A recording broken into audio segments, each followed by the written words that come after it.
The story begins on a scorching morning at a quiet gas station in Cedarville, where two uniformed officers suddenly pinned a man to the ground. Jack Carter, a 42-year-old veteran, was forced down with brutal strength, his cheek and forehead crushed hard against the burning asphalt while his wrists were twisted tightly behind his back. His little daughter Emily burst into tears as she witnessed the scene, and his loyal German shepherd barked furiously as the crowd watched in shock. Why would officers target a man like Jack? Stay with me as we uncover the truth behind this moment. Tell me, where in the world are you watching from today? May your day be filled with peace and kindness. The morning in Cedarville carried a deceptive calm, the kind of stillness that made the small town appear untouched by the troubles that lurked in larger cities. The sky was pale blue, stretched wide above the gas station at the edge of the main road, where cars occasionally rumbled by and the soft hum of a neon sign flickered against the glass windows of the convenience store. The smell of gasoline mingled faintly with brewed coffee drifting from inside. Jack Carter, a 42-year-old veteran with broad shoulders and a weathered face that bore the quiet dignity of service, turned his old pickup into the lot. The truck, dust-faded red with out-of-state plates, rolled to a stop beside a pump, its engine sighing into silence. Beside him sat Emily, his 5-year-old daughter, small and fragile with golden hair brushing her cheeks, and in the back seat, Rex, a 6-year-old German shepherd with a black saddle across his back and tan fur glinting under the sun, lifted his head alertly. Jack's routine was simple. He stepped out in jeans scuffed at the knees, boots worn but polished, and a faded olive jacket patched at the arm, his military past stitched visibly into the fabric. His eyes, dark with calm patience, scanned the pump as he began to fill the tank. Emily tugged at the scarf around her neck, her small hands gripping a stuffed toy, as she peered curiously at the people moving around the station. Rex, strong and muscled, shifted behind the glass, his ears pricked, gaze sharp, protective instincts always simmering near the surface. For Jack, moments like this were ordinary, part of a life rebuilt quietly after years of noise and chaos overseas. Yet the ordinary can fracture in an instant. Across the lot, Officers Derek Matthews and Jake Sullivan had parked their patrol car in the shade of a broad oak tree. Matthews, 45, tall and heavy-set, carried himself with the air of a man long accustomed to authority. His pale blue eyes were sharp but hardened with suspicion, and his jaw, thick and square, was perpetually set as though chewing on contempt. His uniform was crisp, though the buttons strained at his chest, and his hand rested carelessly on his belt where his badge gleamed in the light. Sullivan, in his early 30s, was shorter, leaner, and restless, with close-cropped dark hair and a smirk that came too easily. His uniform fit neatly, his boots polished, but the glimmer in his eyes carried the eagerness of someone still proving himself, eager to mirror the old guard's skepticism. Matthews tapped a finger against the wheel as he studied the pickup truck, eyes narrowing on the out-of-state plates. His lip curled as he noticed the black harness strapped to the German shepherd in the back seat, the embroidered patch stitched in military block letters, Veteran K9. He muttered something under his breath about imposters and attention seekers, the kind who wanted respect without earning it. Sullivan leaned forward, his gaze flicking from the child in the passenger seat to the man by the pump, then back to the dog, and nodded. The suspicion grew between them, not from evidence but from prejudice, a seed watered by years of unchecked authority. Without waiting for confirmation or reason, Matthews shoved the gear into drive, and the patrol car lurched forward, tires crunching over gravel as it cut across the lot with deliberate force.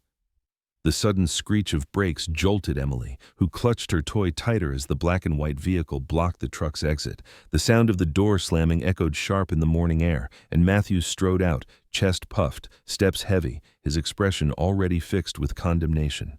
Sullivan followed a step behind, his face eager, lips pulled into a crooked smile that betrayed excitement at the confrontation about to unfold. Jack turned, confusion etching across his brow as he set the nozzle back onto the pump. He raised his hands slightly, instinctively calm, not understanding the storm descending on him. Matthews closed the distance in long strides, his voice booming. "Where'd you steal that truck?" The words lashed like a whip across the asphalt. Emily's small frame stiffened, her eyes wide as tears welled instantly. Rex erupted in a sharp bark, his body straining against the glass, the sound deep and warning, every muscle coiled. Jack tried to respond, but Matthews's hand shoved hard against his shoulder, forcing him off balance, while Sullivan circled, scanning the scene as if hunting evidence that did not exist. The shove sent Jack stumbling against the hood, the heat of the metal searing through his jacket. His jaw tightened, but he didn't resist. His instincts drilled from years of discipline, warning him how fragile these moments could become. Matthew's finger jabbed toward him, spit flying as he accused Jack of impersonation, of faking the veteran's life. Sullivan's voice chimed in, louder now, calling out suspicions of stolen plates, of a man hiding behind a uniformed dog. Around them, a few bystanders stopped in their tracks, a man in paint-stained overalls holding a coffee, a young mother tightening her grip on her toddler's hand, an elderly man lowering his newspaper with slow disbelief. The quiet morning was unraveling into spectacle. Emily's sobs broke through the charged silence, her tiny voice calling, "Daddy!" She pressed against the passenger window, palms flat, her body trembling with fear. Rex's barking grew frenzied, his amber eyes blazing, claws scraping against the interior as he lunged at the glass. The sight only fueled Matthews's aggression, who snarled about a dangerous animal in public. He yanked Jack's arms behind his back, the metallic click of cuffs locking into place ringing loud, final, like a verdict passed before trial. Jack winced as the steel bit into his wrists, his cheek driven toward the sizzling blacktop, the grit digging into his skin. The heat of the asphalt burned, the sharp smell of tar and dust filling Jack's nose as Matthews pressed harder, his knee braced cruelly against Jack's spine. Sullivan hovered, scanning the reactions of the growing crowd, his smirk faltering as murmurs rose around them. The man in overalls muttered that Jack hadn't done anything, while the elderly man shook his head, his face twisted in quiet outrage. Still, neither officer relented. Emily's cries pierced through, her small fists pounding helplessly against the window, her voice cracking with desperation. Rex's growl rolled low, guttural, the warning of a soldier bred to protect. Jack forced his voice steady, his words deliberate, reminding them he had committed no crime, that the truck was his, that his record was clean. But his explanations dissolved under Matthews's disdainful laugh, the kind of sound that cut deeper than any insult. The weight of authority pressed harder, louder than truth, and Jack's dignity was ground into the pavement with each shove. The humiliation stung sharper than the burn of asphalt, sharper than the steel around his wrists. He could feel Emily's terror, could hear Rex's frantic rage, and yet he held still, knowing every twitch could be used against him. The air grew heavy, every sound cutting sharper through the heat, the sharp click of a phone camera from a teenager nearby, the uneasy murmurs spreading among bystanders, the hiss of the fuel pump left running unattended. Matthews barked orders as though staging a show of power, his chest swelling with false certainty, while Sullivan's eyes darted nervously across the crowd, aware of how many were now watching. Jack's cheek pressed hard against the blistering asphalt, his wrists locked in steel, the smell of tar and dust filling his lungs. Emily's sobs cracked in the open air, Rex's furious barking shook the quiet street, and the crowd shifted with growing unrest, an ordinary morning now broken by injustice burning under the sun. The heat of the late morning bore down mercilessly on the gas station lot, the quiet hum of traffic on Cedarville's main road contrasting sharply with the raw tension unraveling at the pumps. Jack lay pressed against the blistering asphalt, the grit scraping his cheek, his wrists bound behind him in steel. Emily's cries pierced the air, each sob cracking like glass, and Rex's barking thundered from the truck, echoing against the brick wall of the convenience store. The crowd that had begun to gather stood uncertain, their murmurs low but restless, their faces etched with disbelief at the sight of a man in handcuffs who had committed no crime. The ordinary rhythm of a small-town morning was gone, replaced by the heavy weight of injustice hanging above the heat waves rising from the pavement. Jack's voice cut through the din, controlled yet firm, the cadence of a man used to order and reason even under duress. He explained calmly that the truck was his, registered in his name, that the dog in the back was a retired K-9 partner from his years of service, that the child sobbing nearby was his daughter. His words carried the tone of reason, but Matthews sneered, unwilling to yield, his grip tightening on Jack's shoulder, as if logic itself was an act of defiance. The veteran's measured explanation seemed to inflame rather than soothe, and the officer's pale eyes gleamed with the hunger of someone convinced that authority was proof enough of guilt. Sullivan shifted closer, his boots grinding against the gravel as he crouched down, one knee driving into the small of Jack's back with unnecessary force. He was younger, wiry, his jaw clenched as though the simple act of restraint needed to be performed with brutality.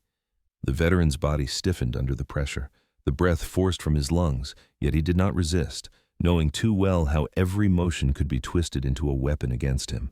Sullivan's voice cut sharp, laced with disdain, asking where the stolen truck came from, accusing him of parading a trained attack dog in public, each word spat with the venom of presumption.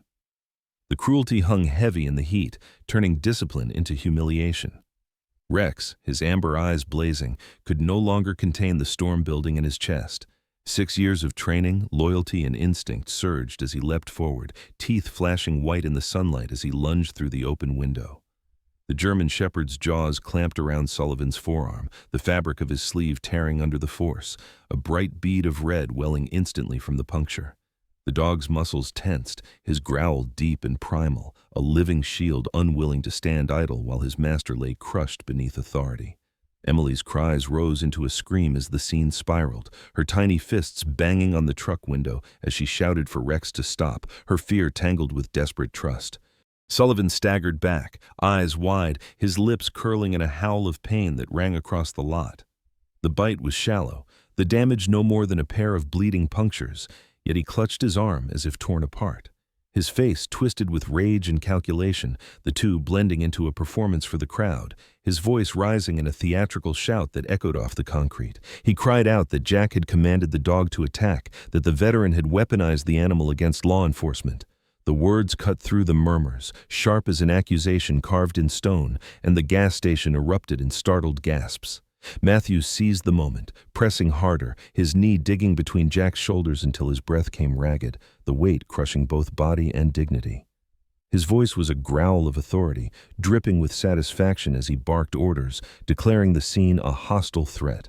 The metallic rattle of the cuffs tightened against Jack's wrists, pain slicing up his arms as the officer leaned close, his breath hot and sour. Jack gritted his teeth, his voice muffled against the asphalt, struggling to insist he had given no order, that Rex had acted only to protect. But the shouts drowned him out, the false narrative already spreading faster than truth could catch. Emily's cries became desperate pleas, her small body trembling as she tried to push open the truck door, her tiny hands slamming uselessly against the handle.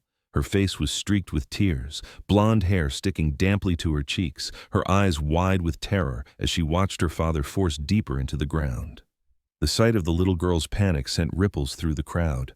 The man in overalls shook his head angrily, muttering that the police had gone too far, while the elderly man on the bench rose shakily to his feet, his cane tapping against the pavement as he pointed with trembling indignation.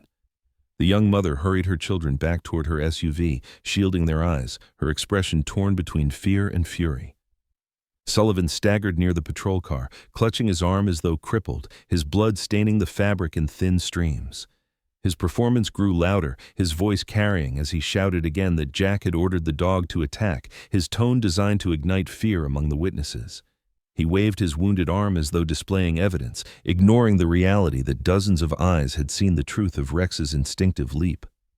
His partner reinforced the lie with silence, pressing Jack deeper into the asphalt as if every ounce of pressure could erase doubt, as if force itself could rewrite what had just unfolded.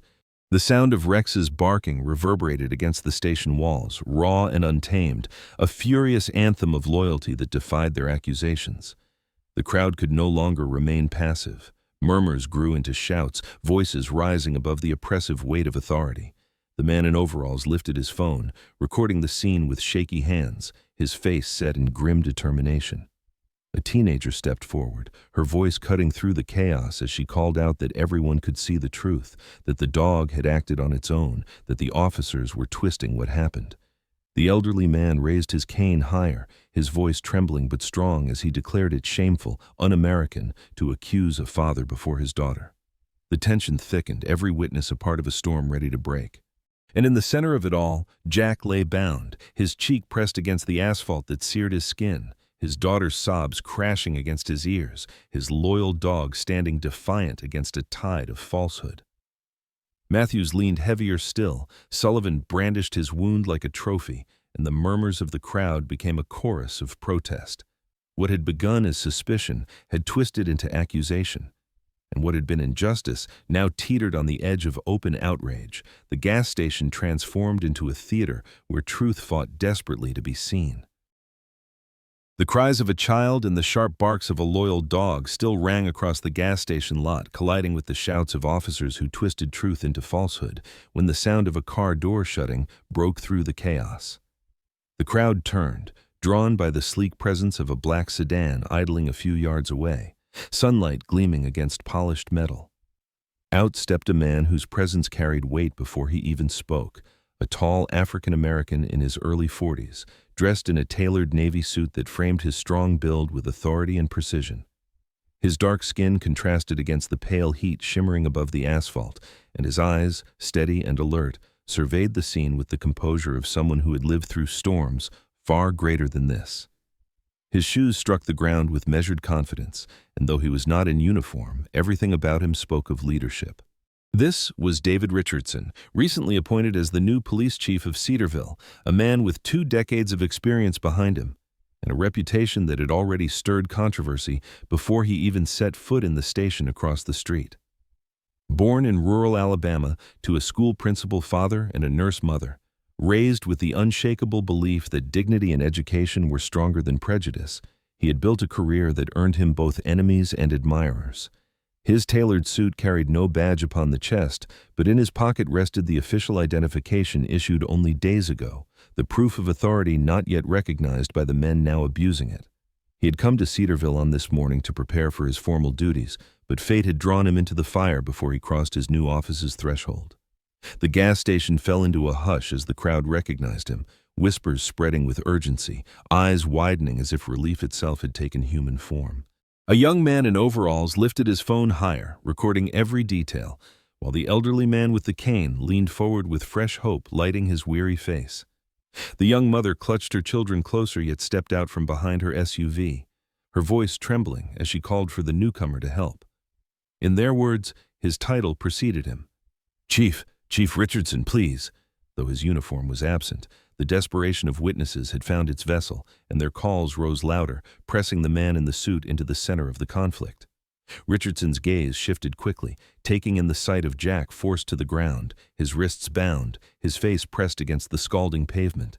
He noticed the child with blonde hair and tear-streaked cheeks pounding against the truck window, the German shepherd barking with violent devotion, and the 2 officers whose smug expressions faltered only slightly when met with his presence.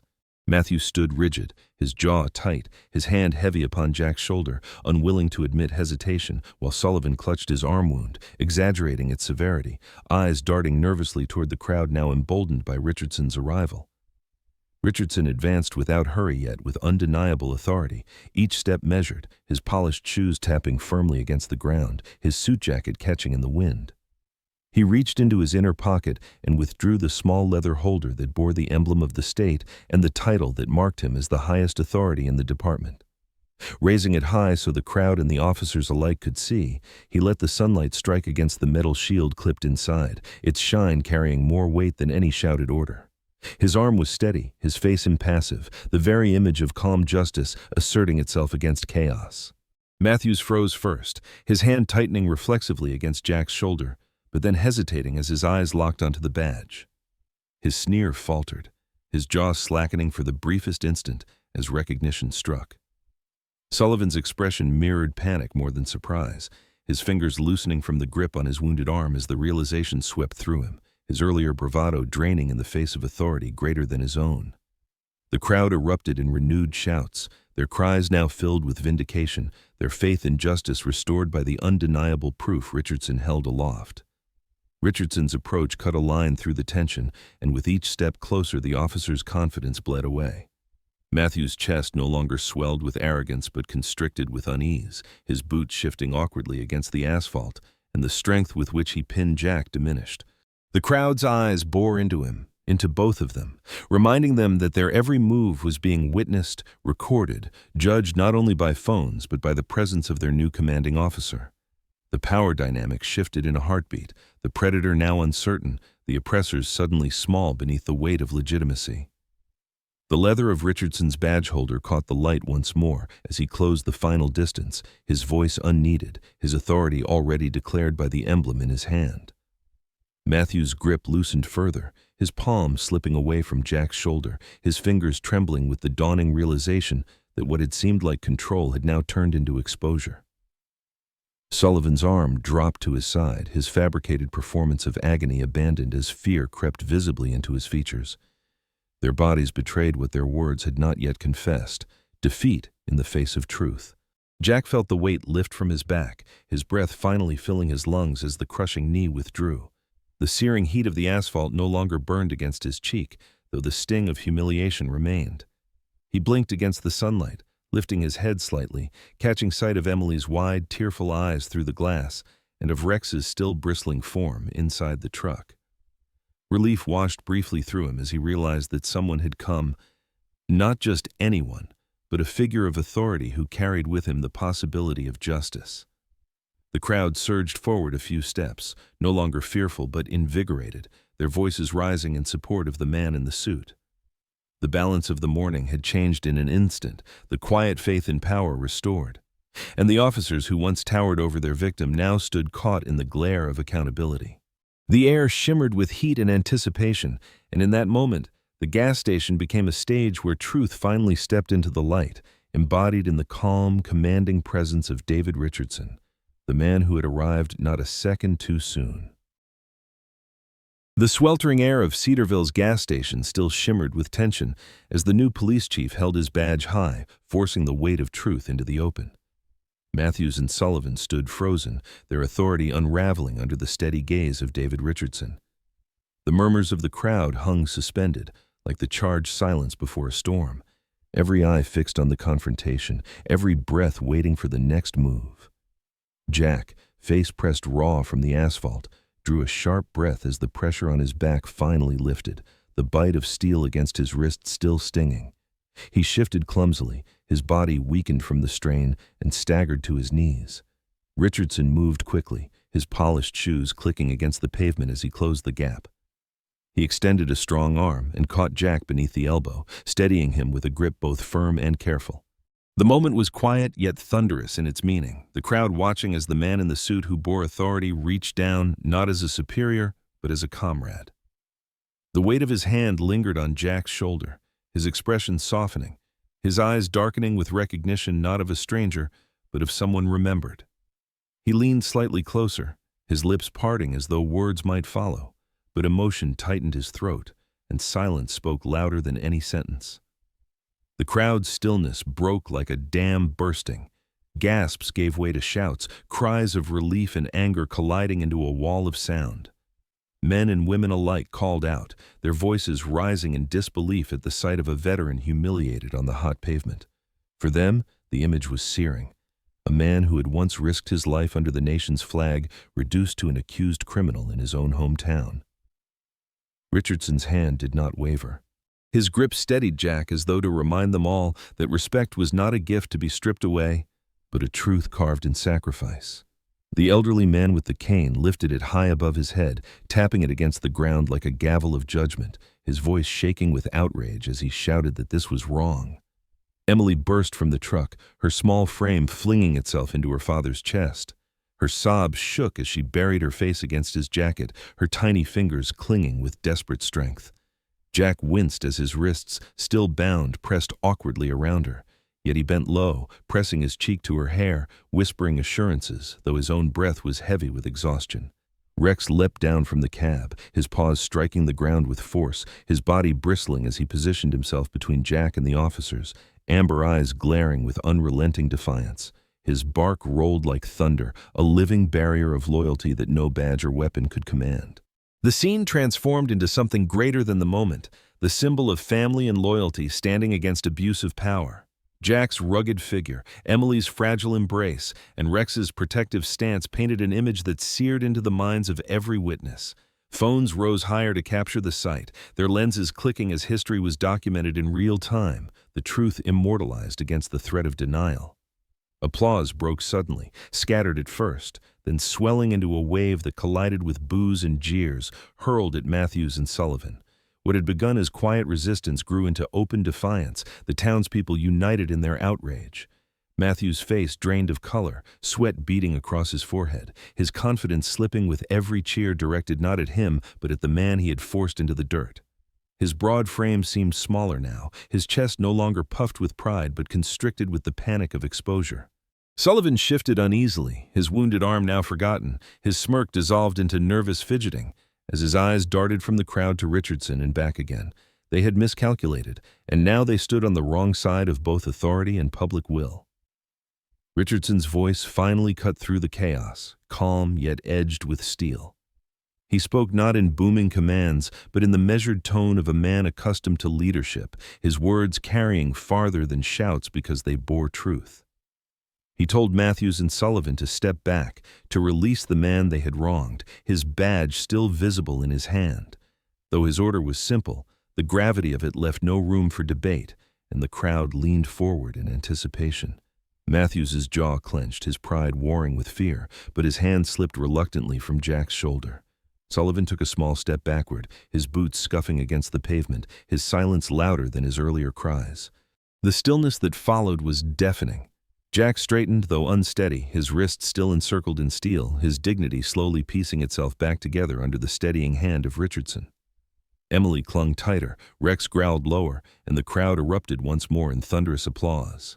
Cheers and jeers mixed, a storm of voices aimed squarely at the officers who had abused their power, the sound reverberating off the gas station walls, until even the neon sign seemed to flicker with renewed defiance. For the first time that morning, Jack was not alone. Richardson's eyes softened again as he looked at Jack, the shadow of memory flickering behind his gaze, the recognition of a past, shared but not yet spoken. His hand remained firm on the veteran's shoulder, anchoring him, steadying him, standing beside him not as a stranger, but as someone who knew the depth of sacrifice. The crowd may not have understood yet, but Richardson did, and that truth hung unspoken between the two men as the sun burned hotter above Cedarville's gas station. And as the cheers surged higher, Matthews and Sullivan stood pale and sweating, caught in the storm of public judgment, their once steady hands betraying tremors of fear. The sound of clapping and shouting thundered in their ears, drowning the authority they once wielded, leaving them isolated in a sea of condemnation. The balance of power had shifted irrevocably, and the sight of Jack standing, Emily in his arms and Rex guarding them, was no longer a moment of weakness, but a living testament to resilience, dignity, and truth shining through humiliation. The gas station parking lot still vibrated with the echoes of applause and shouts. The hot morning air thick with the scent of fuel and dust, the tension slowly giving way to something different. Hope. Richardson, his dark suit catching the glare of the sun, kept one hand firmly on Jack's shoulder for a moment longer before straightening. With a deliberate gesture, he reached into his breast pocket and unfolded a crisp document, the paper gleaming pale in the sunlight, its edges marked by the bold red seal of the mayor's office. The crowd hushed, their noise collapsing into silence as the symbol of authority was lifted above their heads, proof not only of his rank but of justice newly arrived. The appointment letter bore the mayor's signature in heavy ink, its seal pressed deep into the parchment, and Richardson held it high like a declaration. Gasps rose from the edges of the crowd, whispers swelling into words of recognition. This was not merely a man in a suit, but the newly sworn chief of police for Cedarville. His voice cut steady through the quiet, calm but unyielding, ordering that the events unfolding be documented fully and without omission. From the side of the lot, a slender woman in her 40s with cropped black hair, wearing a plain gray blouse tucked into slacks, stepped forward with a leather case slung over her shoulder. She was an internal affairs officer, her badge clipped to her belt, her eyes sharp behind wire-rimmed glasses. She snapped open the case, pulled out a tablet, and began typing, her fingers flying as though engraving truth into stone. Richardson pivoted, his gaze locking on Matthews and Sullivan, the authority in his voice now unmistakable. With a single motion of his hand, he signaled for subordinates, 2 officers who had accompanied him quietly until this moment, to step forward. One was Officer Karen Lee, a sturdy Asian-American woman in her early 30s, wearing a navy blazer, her short ponytail pulled tight, her expression unreadable but precise in her movements. Beside her was Officer Daniel Perez, a tall Latino man in his late 20s, clean-cut, his brown eyes focused as he carried a sealed evidence bag. Together they moved toward the disgraced officers with practiced efficiency, their presence a reminder that justice carried structure as well as strength. Matthews, his pale face streaked with sweat, instinctively stepped backward, the weight of the crowd's eyes pinning him more than any command. Sullivan, clutching his arm where Rex's teeth had broken skin, shook his head slowly, muttering something only he could hear, his lips trembling with fear. Richardson's tone did not waver. He ordered them to surrender their weapons and radios immediately, his finger pointing with precision as though drawing lines they could no longer cross. For the first time, Matthews did not bark back an answer. His hand shook as he unclipped his holster, the heavy pistol sliding free with a metallic scrape, its weight suddenly foreign to him. He set it down with reluctance, Perez sealing it into the evidence bag with a swift motion. Sullivan followed, his movements clumsy, his eyes darting like a cornered animal, the sound of the second gun clattering faintly before being swallowed by the bag's zipper. The crowd erupted, voices colliding in astonishment and vindication. Parents lifted their children to see, phones rose higher, recording every detail of the handover. For the people gathered, this was no longer just an ugly incident but a transformation, the very image of corrupted power, stripped away in the daylight. Emily clutched Jack's hand with both of her small palms, her eyes still wet with tears, but glowing with a fragile relief. Her chest rising and falling quickly, as though the storm had finally loosened its grip on her. Rex pressed close against Jack's leg, his tail swishing in deliberate, sharp strokes, the tension in his body easing as he recognized the shift of control. His amber eyes stayed fixed on the officers, however, watchful, unwilling to forget. Richardson bent low then, stooping to where the broken handcuff still dangled loosely from Jack's wrist. He gripped the chain in his hand, cold steel rattling as he lifted it, the marks of its misuse etched red into Jack's skin. For a moment he stared at it, his jaw tight, his breath drawn through clenched teeth, and then, with a sudden force, he slammed it down against the hood of Matthews's patrol car. The sound rang sharp, metallic, final, reverberating across the lot like the strike of a judge's gavel. The crowd roared with approval, some clapping, some shouting, others wiping tears from their faces as they bore witness to the symbolism of oppression shattered under truth. Matthew's head dropped, his thick neck bent low as though the weight of the morning had finally crushed his pride. His hands hung uselessly at his sides, fingers twitching against the air, unable to find purpose. Sullivan crouched slightly, his wounded arm tucked close, his lips quivering as his breath came in short, sharp bursts, his eyes glassy with disbelief. They looked no longer like enforcers of law, but men caught, exposed, undone. Around them, the people of Cedarville clapped and shouted, their voices a chorus of anger turned to triumph, their cheers rolling like a tide that swallowed every corner of the lot. Richardson raised a hand, calling for order, his deep voice steady as he spoke to the witnesses gathered. He promised transparency, every detail recorded, every abuse addressed, every violation brought into the light of investigation. The internal affairs officer nodded sharply, her tablet already filled with accounts, her voice rising now to request names and contact numbers from willing witnesses. Dozens stepped forward, eager, determined, their phones filled with video evidence that could no longer be silenced or hidden. What had begun as a humiliating assault was now the cornerstone of reform, and the people themselves became part of the record. Days later, the results arrived swiftly. Official charges were announced. Matthews and Sullivan faced accusations of assault, abuse of power, and deliberate falsification of events. Their badges were stripped in a formal proceeding, the polished silver shields that once granted authority now locked away as evidence of betrayal. Court dates were set, indictments sealed, the weight of justice pressing upon them like an immovable stone. The news spread beyond Cedarville, reaching surrounding towns, igniting conversations about power, prejudice, and accountability. At the same time, Richardson stepped before the community, his voice broadcast across the steps of the city hall. He announced sweeping reforms, beginning with the Cedarville police force itself. Internal affairs oversight would be strengthened, public complaints reviewed openly, and training programs overhauled. It was not just an ending for two corrupt men, but a beginning for something greater. A commitment carved from a painful mourning into the foundation of a more transparent future.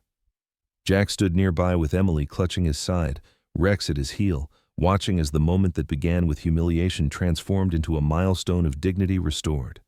The gas station where injustice first ignited would later receive a plaque, a marker that declared the place where truth overcame power. But on that morning, as the crowd erupted one final time, what mattered most was the sight of a man wronged, now standing tall, supported by his daughter, his loyal K9, and a chief of police who remembered what sacrifice meant. The injustice that once burned hot on the asphalt had been doused by the collective will of people who refused to look away. In the end, this story reminds us that true strength is not found in power misused, but in compassion lived quietly, in sacrifices made without recognition, and in the courage to stand for what is right even when the world looks away. Jack, Emily, Rex, and Chief Richardson showed us that silent heroes still walk among us, that humanity can rise above prejudice, and that justice can begin with the smallest act of truth. If this story touched your heart, share it with someone who needs to hear it. Leave a comment with your thoughts and reflections, and do not forget to subscribe for more stories of hope and humanity. May God bless you and your loved ones, today and always.